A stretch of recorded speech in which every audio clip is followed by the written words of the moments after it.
I don't know who this Mr. Uwe actually is, but among those who work part-time at the 24-hour convenience stores in my hometown, he's quite a famous figure. When I first started working at the Konbini, my senior colleagues gave me a very specific instruction. If a customer comes in and introduces himself as Uwe-san, whatever you do not look him in the eye. For the first few days, I kept that in mind, but as time went on, the warning slipped my mind. About 3 months later, once I was fully settled in, we hired a newcomer named Kenta. Having taught him the basics, I was finally able to relax a little. That night, Kenta and I were on the night shift. I was in the back room, smoking and finishing off an expired bento.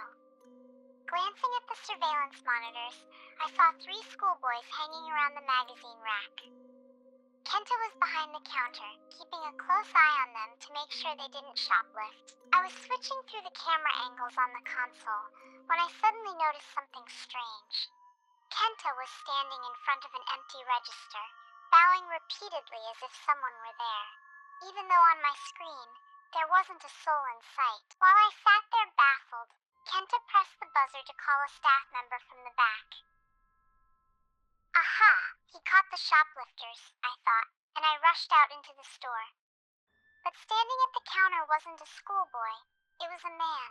I assumed it was just a regular customer who had walked up right after Kenta signaled me about the theft. Welcome, I called out loudly. Then the man suddenly spoke. Hello, this is Ui-san. I froze, not understanding why he was introducing himself that way. But Kenta began gesturing desperately for me to come over. When I reached him, he whispered, It's Ui-san. He's here. The one the manager warned us about. Do not look at his face. That's when it all came back to me. Fortunately, while Kenta was calling me over, Ui-san had his back to me, so I hadn't seen his face. Let's see. I'll take a pack of mild 7 cigarettes, this gum, and a portion of Karagish fried chicken, he said. While Kenta rang up the items, I grabbed the cigarettes, bagged the chicken, and packed his purchase. And then Ui-san suddenly said, almost as if he were joking, and also, give me someone's life. Goosebumps ran down my spine. Trying to keep my composure, I bowed my head and replied in the same joking tone. I'm very sorry, but we don't carry that item in this store. Well, then I'll take one of those 3 over there, he said, pointing toward the schoolboys. Give me a life. The 3 boys didn't seem to hear a thing. They just kept noisily discussing their magazines. Kenta and I looked at each other, not knowing how to react to such nonsense. I'm sorry, but they aren't for sale, I managed to get out. Ui-san laughed.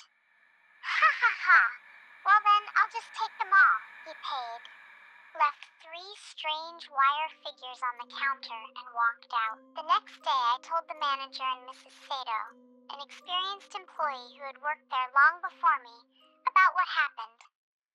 Oh my God, she whispered, turning pale. Did he leave anything behind? I brought out the wire figures, which I had put in the lost and found. The manager told us to take them to the back room and leave them somewhere visible, saying that if Ui-san returned, we'd have to give them back. During my next night shift, Kenta came running out of the back room, tears in his eyes. When I asked what was wrong, he told me in a trembling voice that the wire things were moving. Yeah, right, that's crazy, I scoffed and went to check. All 3 figures were writhing on the shelf like crawling worms. This went on for several days, but they only moved at night. The other shift workers were absolutely terrified of the disgusting things. A few days later, one of the wires suddenly jerked and went still. That same night, at a nearby intersection, a motorcycle and a car collided. 1 schoolboy died instantly. The news later reported that the car driver claimed someone had suddenly stepped out in front of the speeding motorcycle. The boy braked hard, lost control, and was thrown under the wheels. The following night, while the manager and my senior colleague Takashi were on duty, Ui-san returned.